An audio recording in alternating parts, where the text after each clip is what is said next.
Hola, buenos días, ¿cómo están? Bueno, nos volvemos a encontrar para otra clase.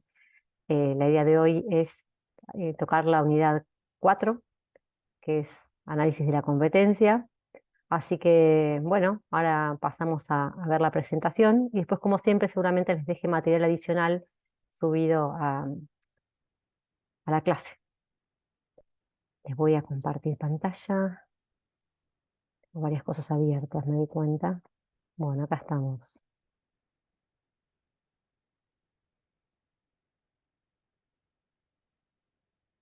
Bueno, entonces, unidad 4, análisis competitivo o análisis de la competencia. La bibliografía igual la tienen en la planificación como siempre, y si hay material adicional, yo se los agrego. La idea de material adicional es si tienen ganas, siempre no es una lectura obligatoria, pero bueno, a veces por ahí termina de profundizar el tema. Y antes de comenzar, quería hacer una aclaración que tiene que ver con esto, por supuesto. En algunos libros van a encontrar lo que llamamos en marketing análisis de la postura competitiva, análisis de la posición competitiva, eh, que tiene que ver con esta cuestión que está dentro de lo que llamamos marketing estratégico, como lo están viendo ahí, que es analizar el sector y la competencia. Esto está dentro de lo que es planificación estratégica. En algunos libros lo van a encontrar como postura estratégica. Hoy nos vamos a abocar a lo que es el análisis competitivo de la parte operativa del marketing, la cuestión del día a día. Grandes diferencias para recordarlas, esto ustedes seguramente ya lo vieron, incluso cuando vieron la parte de planificación estratégica lo tocaron.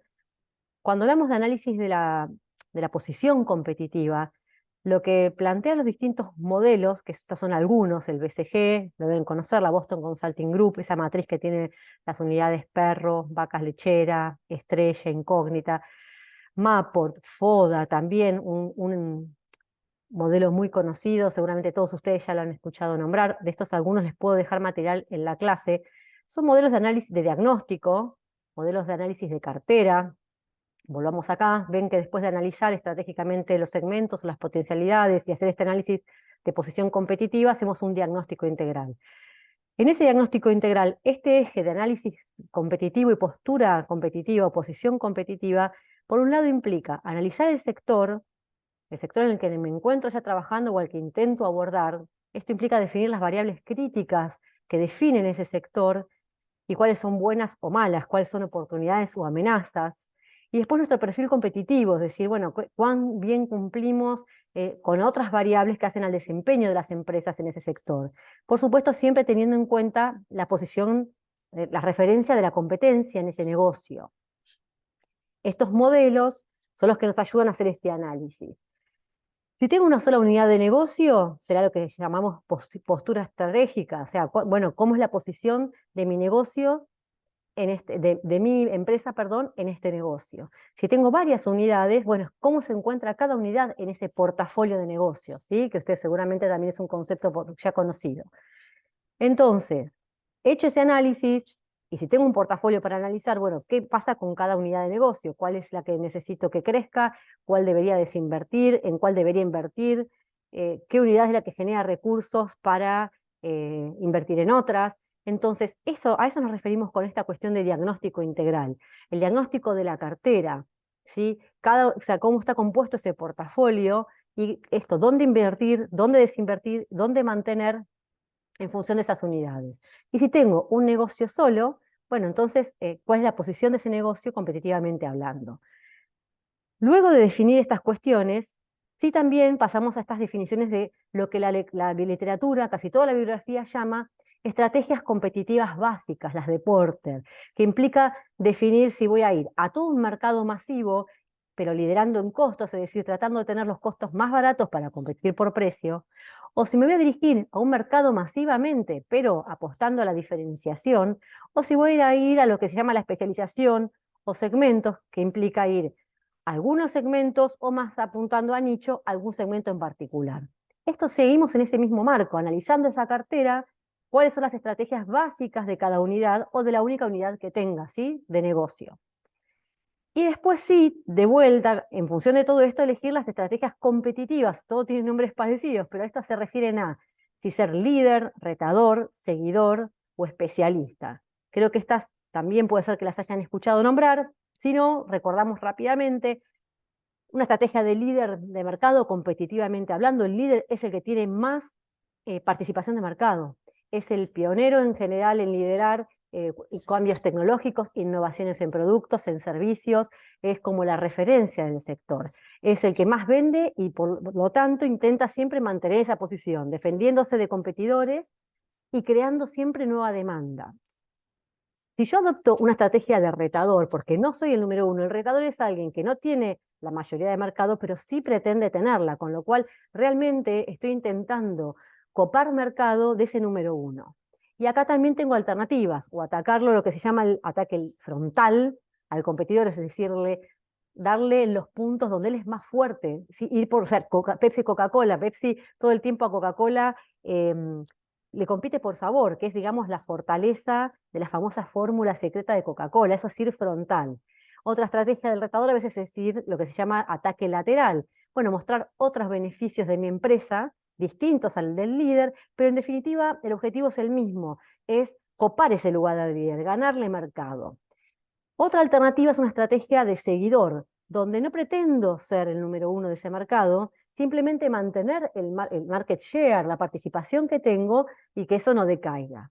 Y el especialista es el que apunta a determinados nichos donde no son atractivos para otras empresas que quizás tienen otro tamaño, con lo cual tengo menos rivalidad competitiva y esto implica menos también inversión en un montón de cuestiones. Cuando yo tengo una competencia fuerte, tengo que invertir en tecnología, en investigación y desarrollo, en generar nuevos servicios, nuevos productos y cambios y demás. El especialista se enfoca en algún nicho que no sea tan atractivo para las más grandes y trabajar ahí. Estas son todas cuestiones estratégicas de definición, previas a lo que vamos a ver hoy. Hecho todas estas definiciones que ya en general se han tomado en la empresa a la hora de trabajar lo que vamos a ver hoy, o sea, yo ya definí, o ya estoy en un negocio, definí estos estilos competitivos estratégicamente hablando, los mercados que voy a abordar, el posicionamiento, que son conceptos que ya vimos. Entonces, el producto, el servicio, lo que fuere, ya está operando y lo que implica igual es un monitoreo permanente de la situación competitiva de mi producto o de mis productos o de mis servicios para ver que no se escape ninguna variable en ese sentido. Eso es lo que vamos a ver hoy, la parte operativa del análisis competitivo. ¿Está bien? Entonces, empezamos. Siempre hay que monitorear.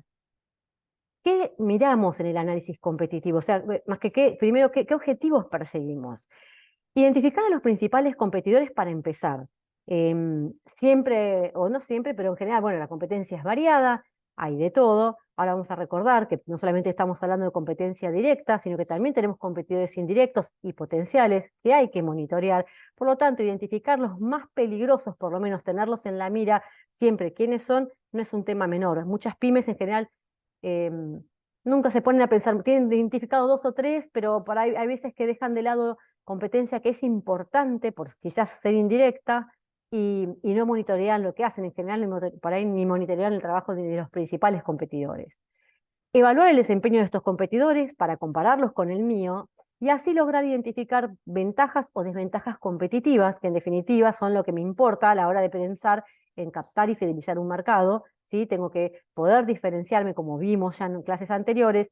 Esto me implica ser distinto en algo, con lo cual yo tengo que poder detentar alguna ventaja competitiva.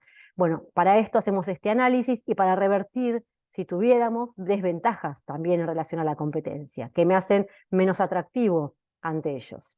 Estos son los objetivos del análisis.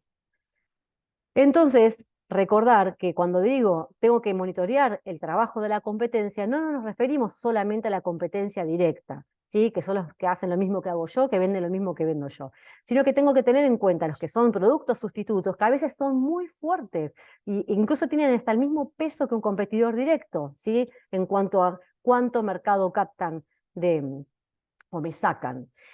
La competencia potencial son empresas que hoy no están en mi sector, pero que quizás puede ser que empiecen a trabajar en el mismo. Como el análisis de la competencia lleva tiempo, lleva dinero, monitorear competidores, ahora vamos a ver, es un trabajo bastante arduo. Bueno, es cierto que por ahí los competidores potenciales no siempre participan de este relevamiento por una cuestión de costo-beneficio y de tiempo y dinero. pero no quiere decir que no sea importante tener en cuenta quiénes son los jugadores que hoy no están en el negocio, pero que pueden eh, sumarse en cualquier momento. Y ahí miramos, esperen que corro mi ventana, ¿qué es lo que relevamos en general? Las variables a analizar, bueno, estos son algunos ejemplos. ¿Cuál es el mercado objetivo de mis competidores? A veces puede ser que coincida exactamente con el mío, otras veces no. ¿Cuál es el posicionamiento y diferenciación que ellos plantean en el mercado? ¿Qué productos ofrecen? ¿Qué servicios ofrecen? ¿Qué precios, formas de pago? ¿Cómo es la atención? El análisis de la comunicación que hacen, dónde comunican, qué comunican, en cuáles redes, qué es lo que dicen ahí, cómo, cómo son sus instalaciones, si es que las tuvieran, cómo es la infraestructura, manejan tecnología, qué tipo de tecnología tienen, la ubicación geográfica de estos competidores. Es decir, estos son algunos ejemplos. La definición de esas variables depende de muchas cosas. Por un lado, del criterio del analista, pero a veces, muchas veces empezamos a trabajar en un tipo de empresa que quizás no es de nuestro conocimiento. Ustedes puede ser que tengan que trabajar en alguna empresa donde no tienen tan claras las variables más importantes y a veces justamente preguntándole a los que manejan hace años estos tipos de emprendimientos, ellos saben o pueden orientarnos también en qué cuestiones son importantes en ese negocio para relevar. Otra visión que agrega valor, que agrega información, es la mirada del cliente. Puede ser que ya sea con información primaria, porque hagamos encuestas o entrevistas específicamente para esto, o con información secundaria con la que podamos contar, relevemos qué es lo importante para el cliente, pensando en la empresa que estoy analizando, y salir a mirar entonces en esas variables, tanto en la competencia como en la empresa que estoy analizando. ¿Sí? Es una cuestión integral. ¿Qué le importa al cliente? ¿Qué sé yo que es importante en este negocio? Por mi experiencia, o qué los que saben de ese negocio saben que es importante, pero estos son ejemplos que siempre de cuestiones que hay que analizar sí o sí. Para hacerlo por ahí un poquito más práctico, vamos a ver un ejemplo. Y además, también en el ejemplo, no solamente vamos a ver algunas variables que son aplicables a cualquier empresa, sino que también la manera de analizarlas, porque en análisis de la competencia lo más complicado a veces es que uno releva de mucha información y en eso uno a veces se pierde o puede perderse, con lo cual cómo organizar el análisis es muy importante, siempre sin perder el foco, que el objetivo es poder identificar finalmente ventajas o desventajas competitivas. Este es un trabajo que hicimos para un canal de televisión que tiene la Universidad Nacional de La Plata, donde hicimos, bueno, un análisis, entre otras cosas, pero hicimos un análisis de la competencia. Entonces, les muestro el índice, ¿por qué? Porque también es una forma de ver cómo se organiza esta información, podría ser parecido al índice del informe que ustedes tienen que entregar, del trabajo del foro. Eh, Los objetivos, como decíamos, identificar a los principales competidores, evaluar el desempeño, compararlo en este caso con la universidad, el canal de la universidad, y determinar las ventajas y desventajas.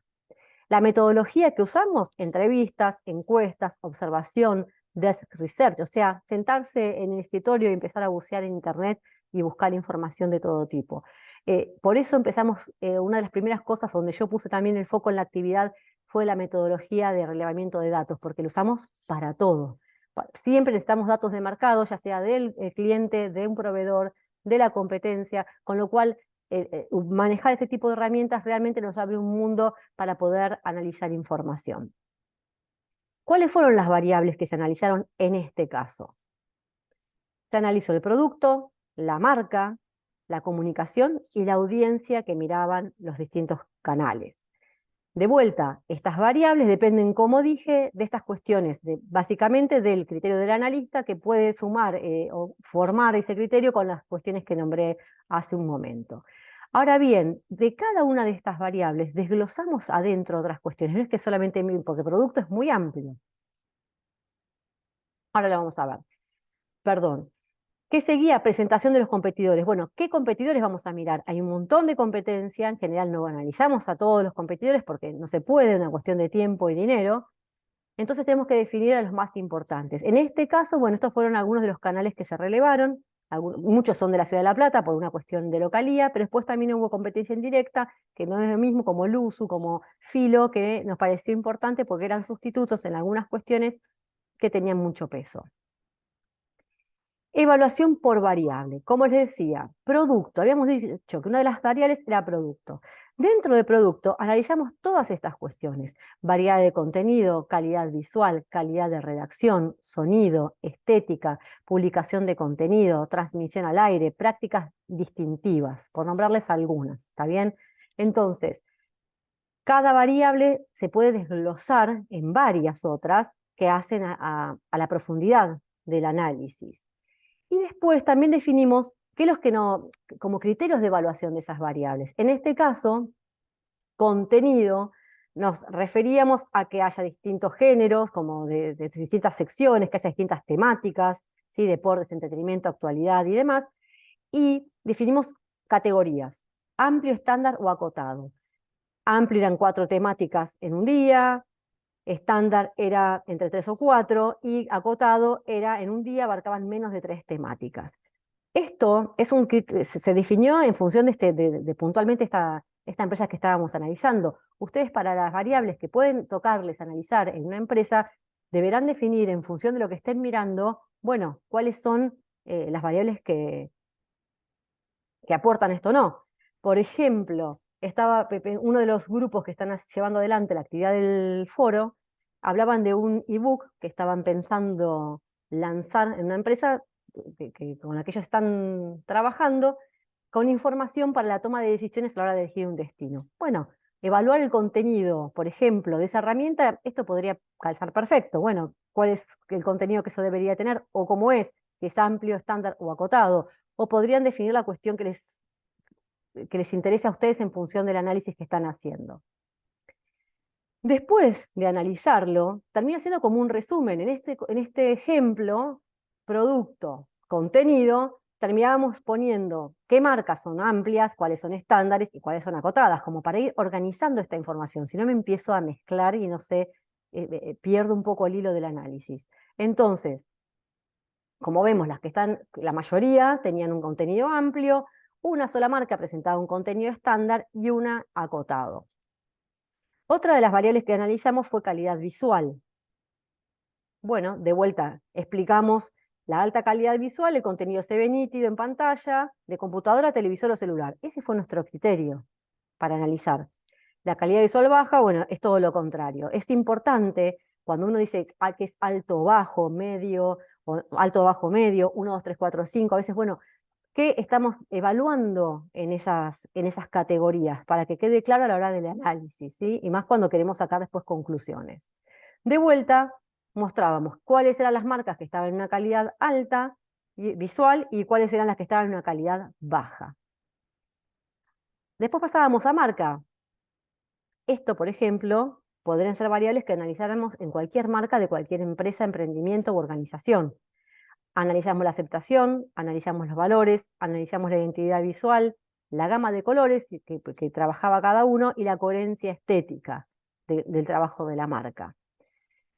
¿Cómo nutrimos cada una de estas variables que se analizaron? Por ahí con distintas herramientas. La aceptación estaba nutrida con información que venían de las encuestas, porque veíamos la aceptación o no que tenían en el mercado, con lo cual no la deducíamos desde nuestro criterio solamente haciendo observación o desk research. Ahí salimos a hacer encuestas. En cambio, la coherencia estética solamente nos hizo falta con nuestra observación y el análisis de escritorio, digamos, cumplimos con la información para analizar esa variable. Más allá de esto, por darle algunos ejemplos, estas variables pueden analizarse para cualquier tipo de marca. De vuelta, contábamos, se considera la confianza, la transparencia y la posición percibida a partir de la interacción con el público. A eso llamábamos nosotros en este análisis a la aceptación, que es lo que en general es la definición, la aceptación de la marca, y la categorizábamos en alta o baja. Y para eso tomábamos en cuenta también comentarios que publicaban en las redes, además de lo que les contaba de las encuestas. Y después, de vuelta, resumir cuáles son las marcas que les dan una aceptación alta, cuáles son las marcas que les dan una aceptación baja. Y así seguir. Comunicación. De vuelta, la comunicación, todas las empresas tienen comunicación. Aunque no comuniquen, comunican. Es decir, que estas variables como la presencia comunicacional, en qué medios comunican, si tiene página web, qué dicen en esa página web, si es fácil de navegar, si tiene una estética acorde con el resto de las publicaciones, las frecuencias de las publicaciones, las respuestas en la red, en las redes, la coherencia estética en todos los medios de comunicación que la empresa publique o comunique, la contaminación visual y publicitaria que puede tener alguna de sus redes, la comunicación fuera de redes como es. Esto aplica para cualquier empresa, ¿sí? Y podemos agregar muchas más variables, de hecho las había, acá era pues por mostrarles algunas.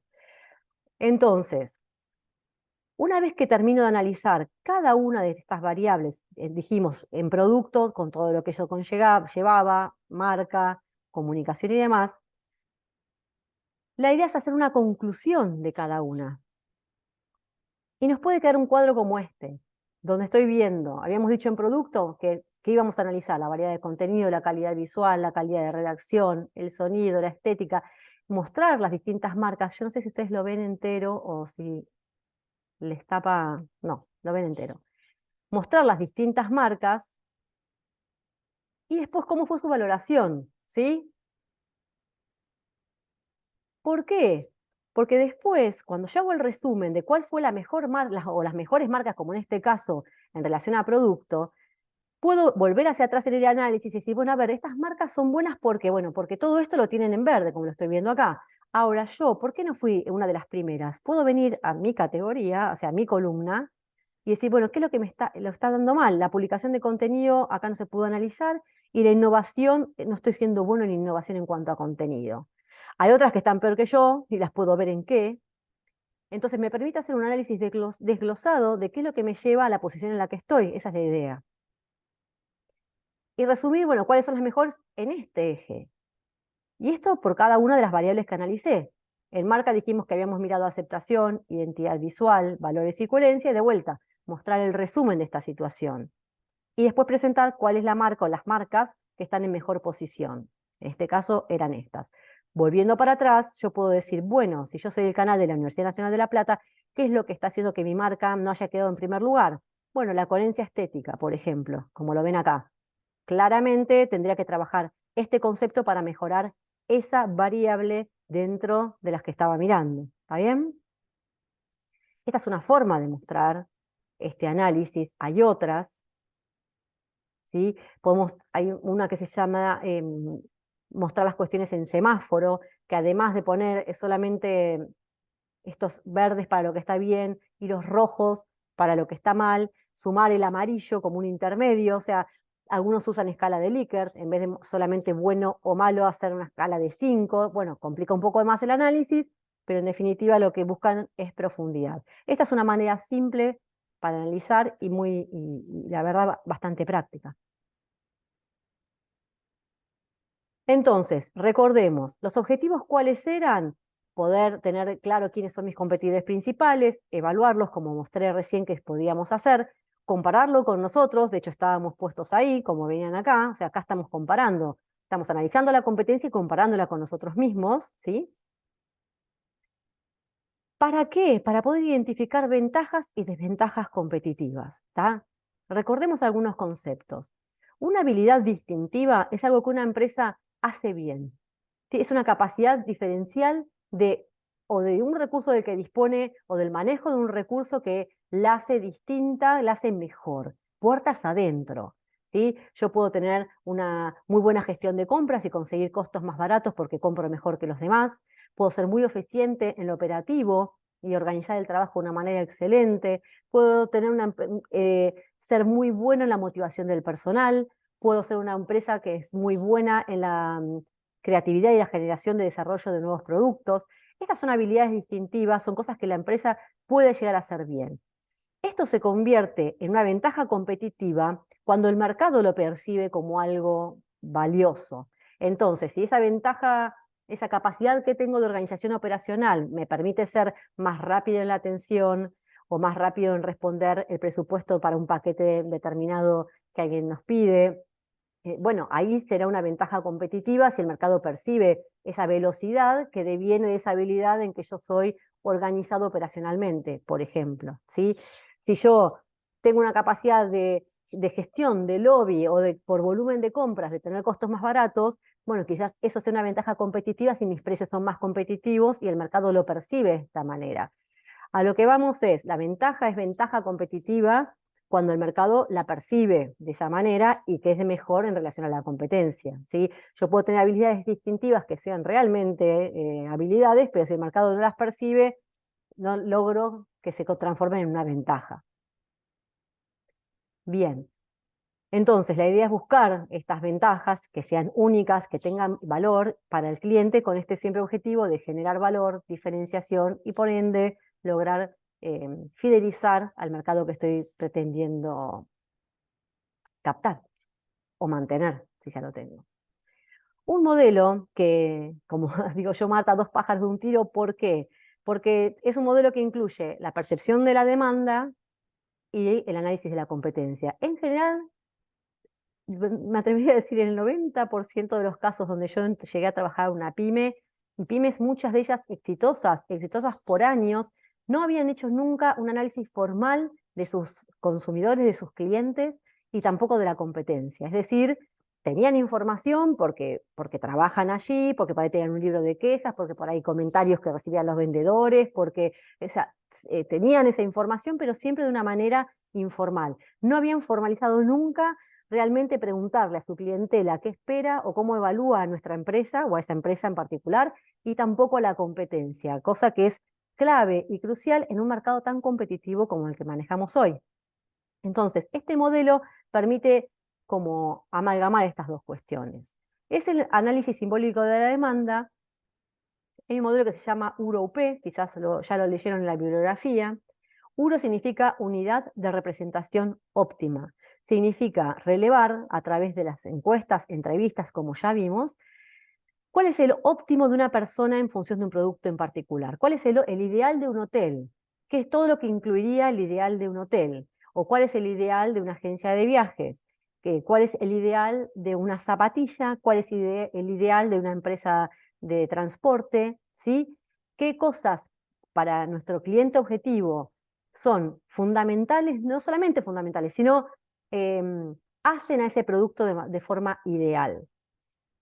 Más allá de la marca, ¿sí? No importa si es qué tipo de hotel, sino para vos, el hotel ideal, ¿qué debería tener? Esto por un lado. Una vez que tengo toda esta información, de que ya lo hemos hablado en clases anteriores, compararlo con lo que se percibe en nuestra empresa. De vuelta, a través de una investigación de mercado, no tengo otra alternativa. Es decir, de todo ese ideal en la cabeza de un consumidor en relación a un producto o servicio, ¿qué percibe el consumidor que sí tiene mi marca? Entonces, si en ese ideal, en ese conjunto de representación óptima está formas de pago, pensemos en un hotel. Bueno, como ustedes mismos dijeron en alguno de los foros de participación, que tengan desayuno continental, la calidad de las sábanas, que tenga frigobar sí o sí en la habitación, obviamente wifi en cualquier lugar del hotel, la posibilidad del servicio de lavandería, que el check-in pueda hacerse más tarde, que pueda pagar con transferencia, tarjeta y como quiera, por citar ejemplos. Bueno, que de todo eso perciben que tiene mi marca. Y ahí evaluar lo que nosotros llamamos cuál es el grado de compatibilización entre el ideal de producto que tiene ese cliente con lo que percibe que mi marca ofrece. Cuanto más grande es ese grado de compatibilización, bueno, quiere decir que mejor estoy haciendo las cosas. Ahora bien, para llegar a la cuestión de ventaja competitiva, que es lo que estamos hablando acá, análisis de la competencia, debo sumar qué perciben también de mis competidores, de todos estos que estábamos nombrando hace un rato, ¿sí?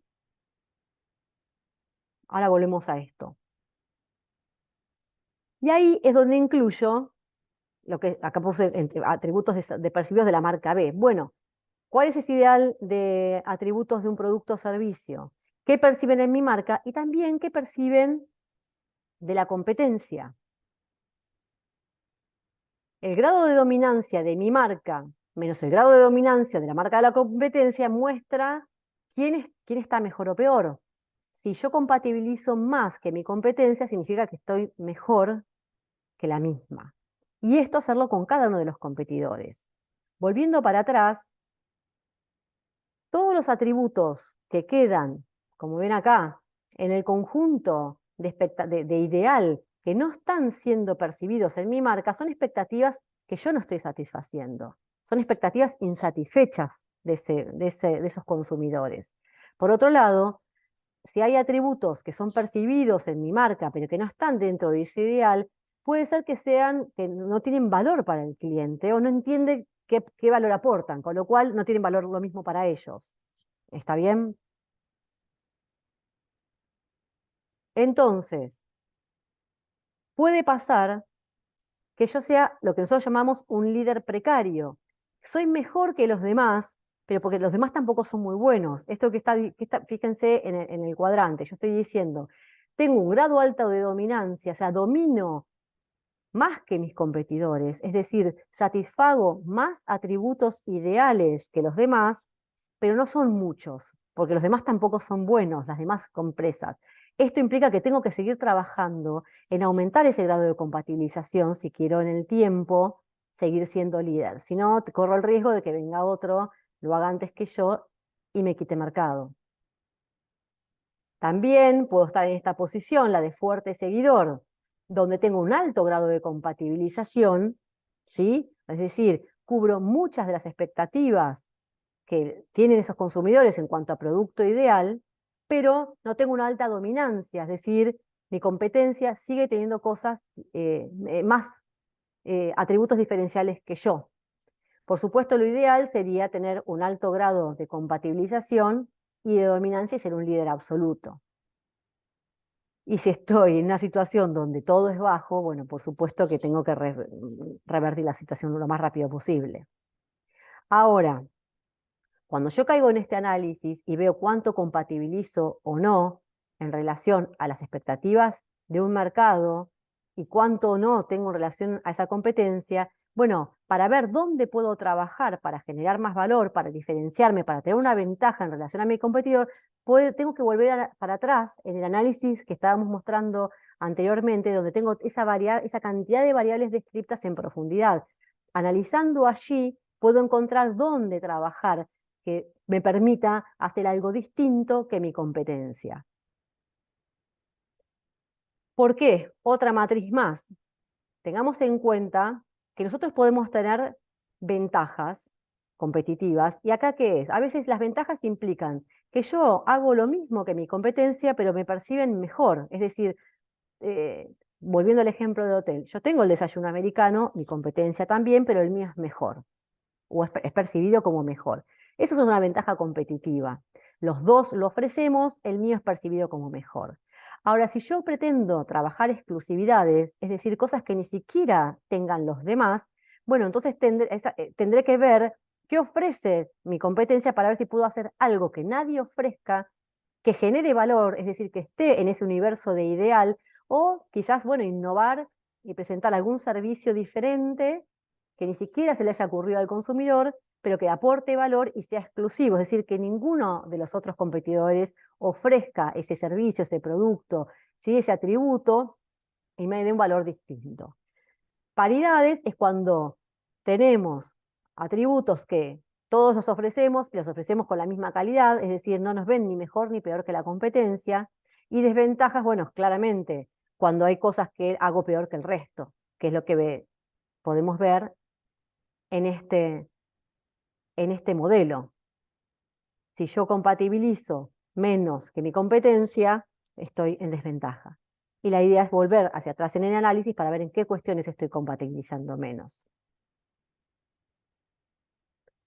Como decía, el objetivo es poder crear valor. El objetivo es buscar ventajas competitivas sostenibles, cosas que yo haga mejor y si pueden ser exclusividades, mejor todavía. ¿Sí? Trabajar en este cuadrante azul que no es lo más sencillo. Pero para poder hacerlo, para poder trabajar en fomentar ventajas o exclusividades o poder neutralizar desventajas, tengo que saber cuáles son. Si no tengo esta información, es imposible trabajarlo. Y para esto dependo de estas dos cuestiones. ¿Qué esperan los clientes por un lado, que ya lo hemos visto y ahora lo hemos recordado? Pero además, bueno, por eso es el análisis competitivo. ¿Qué está haciendo mi competencia en la actualidad? ¿Qué ofrece? ¿Qué dice? ¿Cómo se comunica? ¿Qué está trabajando para poder ser yo distinto en algo después y poder trabajarlo en el futuro? Bueno, Seguimos en los foros, seguimos con el email también. Si tienen dudas o consultas me pueden escribir, ya lo saben, y espero que les sirva este ejemplo. Les voy a dejar igual más información después en la clase. Nos vemos la próxima. Chau, chau.